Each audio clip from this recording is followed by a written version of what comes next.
عقل مو کومې خواته لاړلو شعور مو څه شو ګرانه پښتونه دا تر څو به په تیارو روانې وایم انجم خپل حیثیت او خپل ځان وپېژنئ اخر تر کومه به د غیر په اشارو روان یې سلامونه احترامات او نیکې هیلې ګرانو مینوالو د مروتو ادبي جرګې یوټیوب چینل نه زه نجیب الله انجم تاسو سره مخاطب یم او نن در سره خپل کلام شریک کوم امید ده چې خوښ به مو شي د غزل نه مخکې یو څو شعرونه دي وایي هسې پریشان یې راته ویلی یې هسې پریشان یې راته ویلی یې څومره په ما ګران یې راته ویلی یې او تا ته به انکار په کومه خوله کوم ته خو مې جانان یې راته ویلی یې او خاص لکه ماشوم غلطولم یې خاص لکه ماشوم غلطولم یې خاص د ګل په شان یې راته ویلی یې هیڅ بې حسه ما نه مرور یې ته څومره ته نادان یې راته ویلی یې کړل یې منتونه ما انجم وته ولې بدګمان یې راته ویلی یې ولې بدګمان یې راته ویلی یې اوس د غزل مطلب ده وایي راځه راځه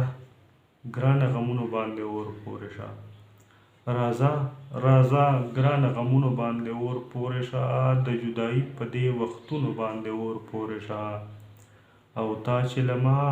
او ما له تا نه لرې لرې ساتي زما او ستا دې قسمتونو باندې اور پورې شه هېڅ کار یې ونه کړو لا نور یې راته کار وکتو ملا دا ستا په تعویذونو باندې اور پورې شه او په غم د نورو چې مستی کوي خوښي وردرومي